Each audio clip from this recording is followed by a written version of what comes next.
بسم الله الرحمن الرحيم الحمد لله رب العالمين والصلاة والسلام على أشرف الأنبياء والمرسلين نبينا محمد وعلى آله وأصحابه أجمعين وبعد. Dear brothers, all praises are due to Allah subhanahu wa ta'ala, and we send peace and blessings to the Holy Prophet Muhammad sallallahu alayhi wa sallam, and to all of those who have followed him in goodness and upon the Sunnah. Today I'm not home, so we're not going to have the board, but inshallah we will try to explain with the best of our benefits. Can you guys still hear me? Yes, you still hear me. Great. So I believe in the last lesson, the last thing we spoke about was about the sunan of wudu, and I don't think we finished those, did we? Can anyone remind me? Did we finish the sunan of wudu? Nah.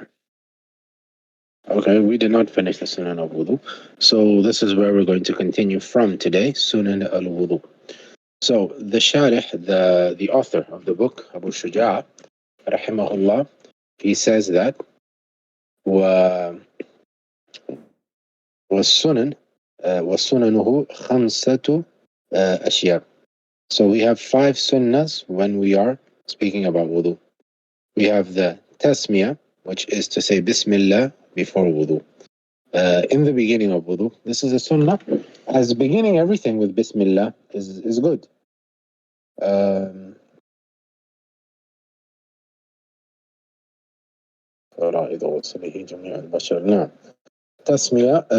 Sorry, I think this is, sorry, I'm reading from the wrong place. I was actually reading from Ghusl, from the bath. That's why I was a bit confused, because we know that sunnah of wudu are 10 sunnahs of wudu and not 5.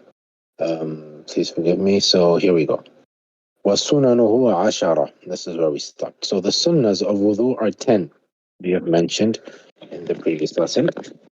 And if we would count the sunnah, and we mentioned what is a sunnah, sunnah, that action which completes whatever we're doing, gives it more reward, but it's not essential for the validation of that action. And we said that tasmiyah, saying Bismillah before doing wudu, is good. And if you're going to do wudu in a bathroom, then you say Bismillah outside the bathroom. In a toilet, that is. وغسل الكفين, washing your hands. And we have mentioned that washing your hands is wajib. It's obligatory if your hands are dirty. If your hands are dirty, then you need to wash them before you make wudu. So let's say if your hands have got grease in them, have fat in them, you just ate, then of course you wash your hands first and then you wash the rest of your body. But if your hands are clean, then it is sunnah. It is always better for you to wash your hands, because it's always good to wash your hands. Especially, it's even more sunnah, as the author says, وَغَسْلُ الْكَفَّيْنِ قَبْلَ إِدْخَالِهِمَا فِي الْإِنَاءِ. This is, if you by any chance are going to do wudu in a bucket of water, or in any place, any container of water, then of course you must wash your water. You must wash your hands outside of that container before inserting your hands inside the container, because if there's any dirt in your hands, it will contaminate the entire water, and you don't want to be doing that.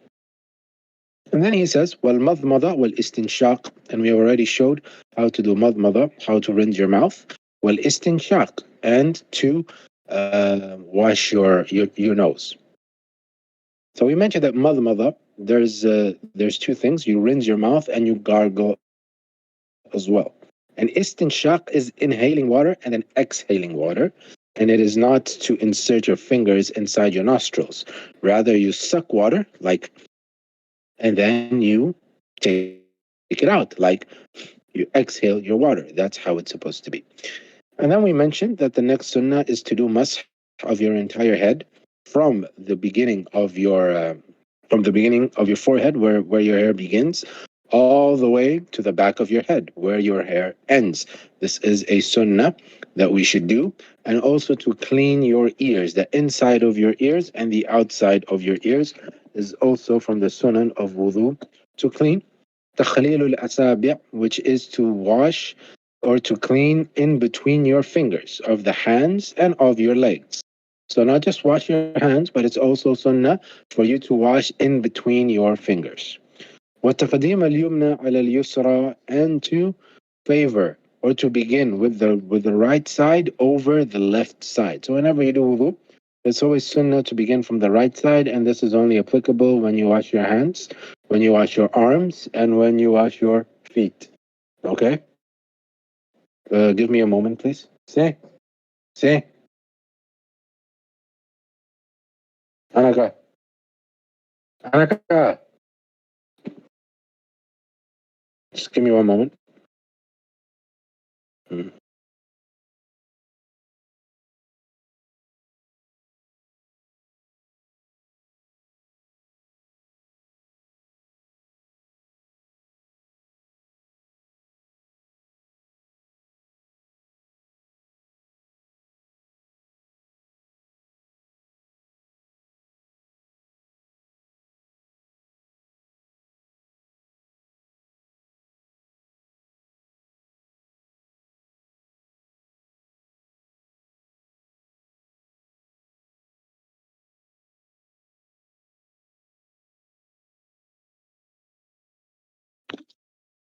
Now, I'm sorry for that disturbance. Let's carry on. As we were saying, that you start with your right side when you wash your hands, when you wash your arms, and when you wash your feet. The next sunnah that the Shaykh mentions is وَالطَّهَارَةُ ثَلَاثًا ثَلَاثًا وَالْمُوَالَةِ. Another sunnah is to wash everything 3 times. Now, the Shafi'iyya, Imam al-Shafi'i, rahimahullah, specifically says that it is also sunnah to do mash of your head thrice, 3 times. Why? Because he mentions that many hadith say that the Prophet washed thrice, and this also includes masih. Now, the majority of the ulama, they will say no, it's thrice generally, but the masih is only done once. However, this is not something that will impact on your wudu. If you want to follow Imam al-Shafi'i, rahimahullah ta'ala, who was a great imam, he says that we should do masih 3 times. So the Jumhur say that it is only once is necessary. Well, muwala, and muwala is to do wudu without any pauses. So the next topic the author mentions. Before we continue, are there any questions regarding this, or can we continue to the next topic? Any questions, brothers, sisters present?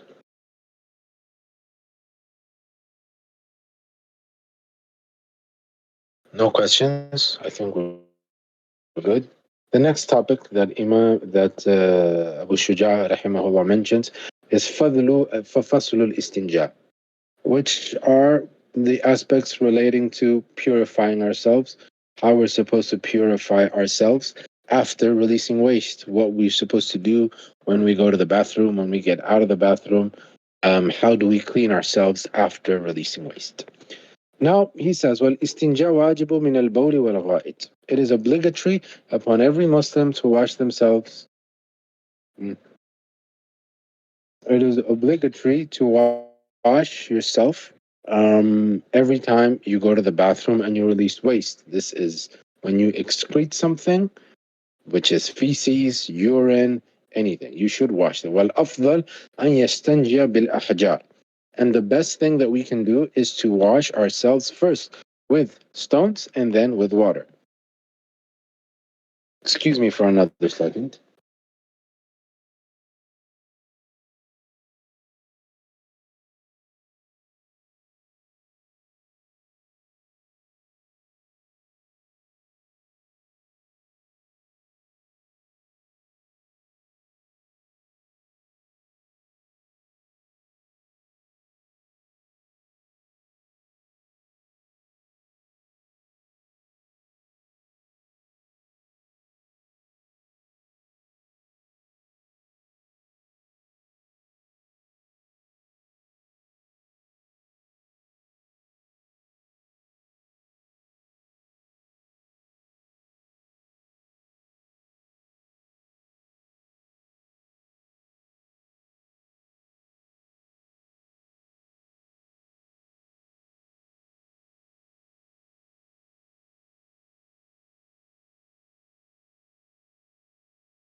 Assalamu alaikum, guys. Sorry for all this delay and our having some misunderstanding where I am, but alhamdulillah, all is fine. So, أعوذ بالله من الشيطان الرجيم. We seek refuge in Allah subhanahu wa ta'ala from shaitan and from all of his plotting and deviousness to deviate and delay mankind. We'll continue from where we stopped. We were saying that, first of all, istinja is wajib, that as a Muslim, you should wash yourself after doing your stuff in the bathroom, answering the call of nature. And the author mentions that we should first remove any dirt, any najasa that we have with stones. And we have mentioned that nowadays, alhamdulillah, we don't need to do that because we have toilet paper. This is a great blessing from Allah Azza wa Jal that we do have toilet paper. Imagine living in a time without it, the difficulties people passed, with stones and leaves and other things, just to decrease the amount of najasa, the amount of filth that they had to wash from themselves. So it is sunnah for you to first pass something to remove out the feces or the urine, which would be toilet paper in our time, and then you wash with water. Now, the reason for this, as we mentioned, is that so that your hand gets into the least contact possible with a physical impurity. Some people don't wash themselves after they go to the bathroom. They only use toilet paper. And this is not good because you end up walking with physical impurities everywhere you go. And you're thinking that, oh no, it's nasty for me to touch my own feces. It's nasty for me to touch my own urine. Well, it's even worse for you to walk around with dirt, with filth in your body. And that is what happens when you don't wash. When you don't wash, there's no way. It's not going to get out 100%. Some remnants will always stay there. So it is wajib for us to use water. It is recommended for you to use toilet paper first and then use water. But if you only have to choose one, then it's water. This is why he says, وَيَجُوزَ أَن يَغْتَسِلَ عَلَى الْمَاءِ, that it is okay for you to use water. أو على ثلاثة أحجار, or only 3 pebbles. What does this mean?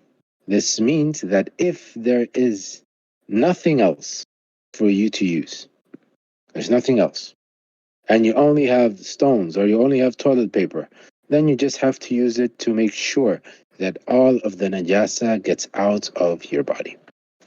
So this is what we have to say for cleaning yourself. And now the Sharih says, ويجتنب استقبال القبلة واستدبارها في الصحراء, that it is not permissible for us to face the qibla while we are while we're entering the call of nature.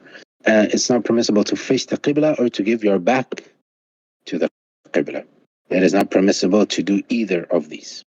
If you are on the open, this is if you are in a bush, if you are in a tree, you're in the middle of nowhere. But if you are inside 4 walls, then you can face wherever you want to. It is fine. This is because the Prophet Muhammad sallallahu alaihi wasallam, when he was inside 4 walls, he would face wherever direction the bathroom was facing.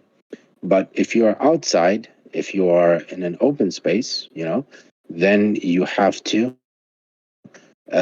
then you shouldn't face the qibla or give your backs to it. And the author says, Abu Shuja, وَيَجْتَنِبُ الْبَالَ وَالْغَائِطِ في الماء الراكد وتحت الشجرة المثمرة وفي الطريق الذل والثقب. So the author now will explains to us some things that we shouldn't do, or where we should answer the call of nature. So first of all, we should know that we should answer the call of nature in adequate places, not just anywhere. So he said that you shouldn't defecate or urine in stagnant water. So if you urinate or defecate in stagnant water, what's going to happen? Stagnant water does not clean or purify itself, so you will contaminate that water. And all of it will be contaminated. And everyone who wants to use that water will not be able to use it. It's different from a water that has a current, like the sea, like a waterfall, Why? Because any filth that you throw in there will be completely washed away. And it's still not advisable for you to, throw filth into water, even if it has a current. But it is prohibited, haram, for you to throw impurities inside a body of water that is stagnant, that doesn't move, because it will not clean or purify itself. And not only will you harm yourself, you will also harm anything that lives and depends on that water. This is not good. And he says, وَتَحْتَ الشَّجَرَةِ الْمُثْمَرَةِ. And it is also not permissible to urine or defecate under a tree, especially if that tree is a very, how can we say this, a healthy tree, tree that has a lot of fruits that benefits people. وفي الطريق الظل, or if it's a tree that provides shade, basically any public space, anything that will benefit society. Okay, so you have a tree, it's either to provide oxygen, it's either to provide shade. If you are cutting it down and destroying it, then you are destroying that tree, you are killing it. So you shouldn't do that. I unfortunately live in a country or in a city that in some places of our city, a lot of people urinate in trees. And we do see huge holes in trees. Some trees are just hanging for their lives right there. And people are just urinating on trees, and that's not good. That's not permissible. As a Muslim, it does not befit a Muslim to urinate or defecate in public spaces, especially if there are spaces that people benefit from. And then the author says, وَلَا يَتَكَلَّمُ عَلَى الْبَوْلِ وَالْغَائِطِ. And you are not supposed to speak when you are urinating or when you are defecating.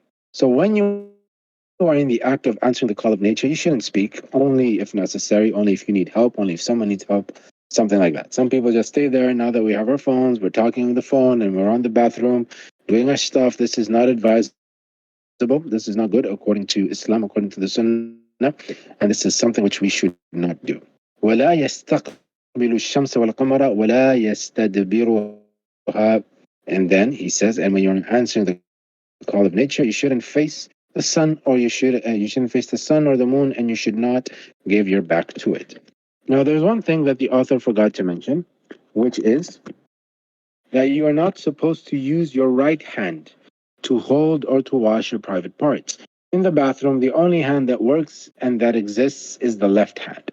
The left hand we use to clean ourselves, to hold our private parts. And the right hand we use that for eating, for reading Quran, for shaking people's hands. So the right hand has this prestigious job, and the left hand has this dirty job. Both hands are important because you need both. Okay, we're not saying one hand is better than the other. We're just saying that the right hand are for these prestigious things. One hand has to do it, and the other hand is to now wash filth from our body, which is also something important. So we should do both. We should use each hand for each specific objective and use. So in the bathroom, do not wash yourself with your right hand. Wash yourself with the left hand, and hold your private parts with the left hand as well. Are there any questions so far before we move on? I had one question. So when the author is talking about places that that you shouldn't go to the toilet, Yeah. that last word they uses, what does that mean? الثقبي. وَذِلْ الثُّقْبِ. وَالذِّلْ وَالثُّقْبِ. This refers to those places where you have bushes, Okay. right? A bushy place with trees and etc. Okay. Now, any more questions? Wa alaikum assalam. I had a quick question. So for many of us in the West, we don't really have devices that enable us to use water to wash ourselves. So what is some advice that we can do to wash ourselves when we're home or maybe when we're out? Okay, sure. So, mostly, at least in societies I'm used to living in, there is a small shower beside the toilet to help you wash yourself, and that just makes life a lot easier. But let's assume you don't have that, because when I grew up, that didn't exist. What you will normally notice whenever you go to a Muslim household, there's always a mug. There's always a mug somewhere. So why is that mug there? So that you can fill it with water and use it in the bathroom. So if you're like in a public bathroom and you have no mug, then maybe take a bottle of water, and put water in there and use it to wash yourself. Or if you know, or let's say that you're in a public place, okay, and you know that you're gonna go to the bathroom there, and you're still gonna get home in time for salah. So what do? You go to the bathroom, use toilet paper as much as you can, because using water in bottles, sometimes can get a little bit messy if you don't know how to do it properly, and you might make your life harder than it should be. Use toilet paper to clean yourself properly, and then as soon as you get home, take a shower and then pray salah. Okay? Did that help you? Sheikh, جزاك الله خير. Barakallahu feek. And Are there any more? Yeah. I had another question. So I was wondering, to what extent of privacy should we have when utilizing the washroom? So for example, in my country, a lot of people, they're on the highway, they use the bathroom, they pull on the side of the road, and they just don't do it, right? So to what extent then do we need to have privacy when utilizing the washroom? Yes. So when you are using the washroom, when you're answering the call of nature, you should be in a place where nobody can hear you. Okay? The Prophet ﷺ would go and he would seclude himself. That's why in Arabic it's called al-khala. Khala comes from khalwa, from being alone. So you're in a place where you're alone. No one can see you, no one can hear you, no one can smell you. So this thing of pulling down the side of the road is really not good, okay? Because ideally, what you could do is you pull your car, and you have to walk like, I don't know, at least 500 meters, or maybe, that you're in a place where no one can see you, okay? Ideally, now that we have four walls, if you're in the middle of the city, I don't think it makes sense for you to just go down the side of the road, because we're in a city. If you must go, it must be a place where someone cannot see you and cannot hear you, okay? Did I help you? Barakallahu feek. Now, so now we're going to open a little bit on the topic of things that break wudu. وَالَّذِي يَنْقُضُ الْوُضُوء سِتَّةُ أَشْيَاء. What breaks wudu are six things.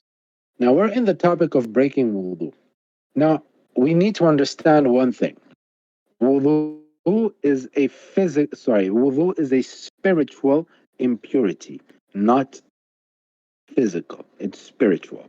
So only something spiritual can break your wudu, not physical. Okay? A physical impurity removes your physical purity, and a spiritual impurity removes your spiritual impurity. So a physical impurity cannot remove your spiritual impurity. So if you touch urine, you don't break wudu.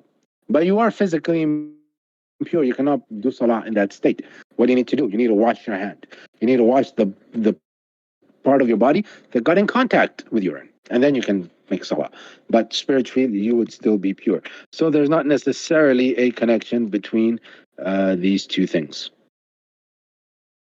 Now, so the author says there are six things that break wudu. The first thing, there's no doubt about it, is ma yakhruju min as-sabilain. Anything that gets out of the two exits, from the front exit and from the back exit. And you all know what I'm talking about.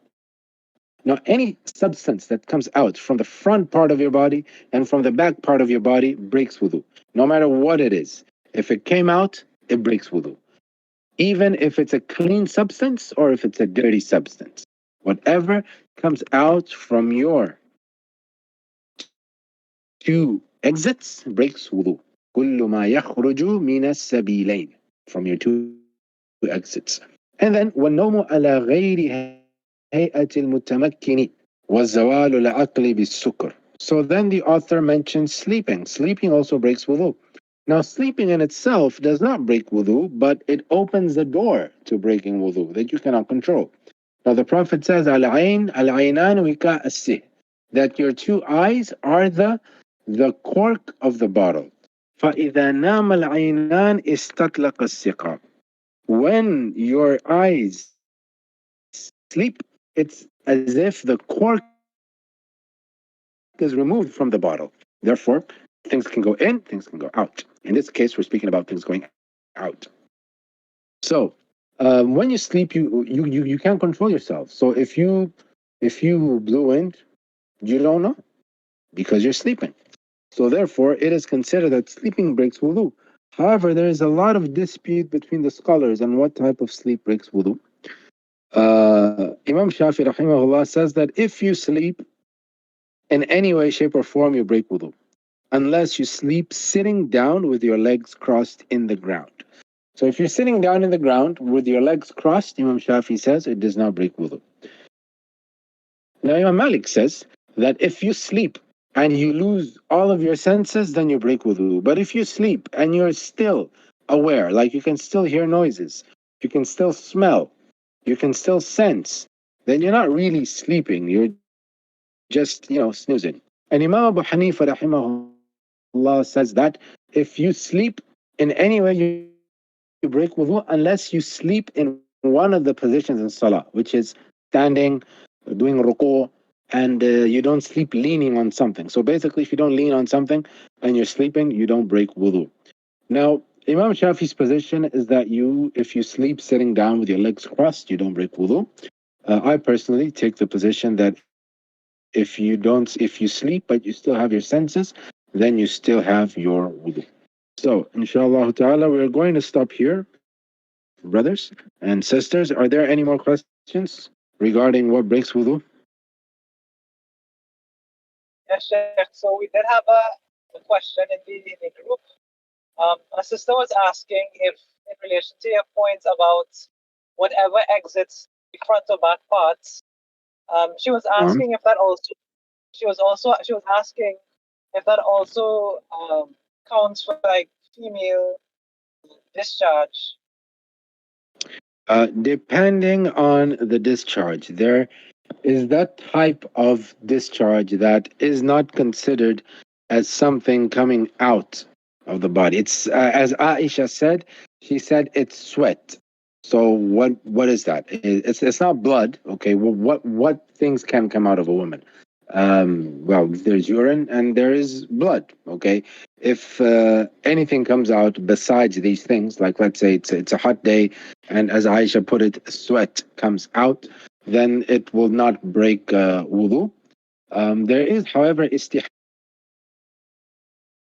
which is blood that comes out, and it's not hayd, but it's still blood. That will break wudu because it is blood that's coming out, but it's not hayd, it's not menstrual period. It's considered post-menstrual bleeding or something like that. So if there's any bleeding of any sort, we'll say that it breaks wudu. But if there's any other normal discharge that just happens because of the day, it does not break wudu. Okay. Right? Understand, Sheikh. So when you say come out, does that mean that it would be exiting, like explicitly exiting your body? Yeah, exactly. Like she would normally see it on her clothes. She'll see it on her underwear. She's going to see smudges in her underwear. That's when she knows things came out, right? You'll see smudges in your underwear. Right. So I guess another question I would have then is, so you know that when I guess when some persons are become a bit older, they have to do certain processes like colonoscopies and these kinds of processes that typically involve that part of your body. So then would inputting and outputting something from one of those holes cause your wudu to be broken? Okay, could you repeat that question, please? Right. So with medical procedures in the modern days, like for example, colonoscopies and exams for your prostate, it typically involves inputting and then outputting an object from one of your passages, right? Yes. So I was wondering, because something is exiting your passage at that point, would that count as something that nullifies your wudu? No, because it's not something you are excreting from your body, so it does not count. Understood. Understood, mashallah. Barakallah fiqh. Inshallah, so we're going to stop here and we're going to continue next lesson. If Allah gives us health, life, inshallah ta'ala, we'll meet next week, Thursday. Jazakumullah khairan. May Allah grant us understanding of everything that was taught here today. وآخر دعوانا عن الحمد لله رب العالمين. السلام عليكم ورحمة الله وبركاته.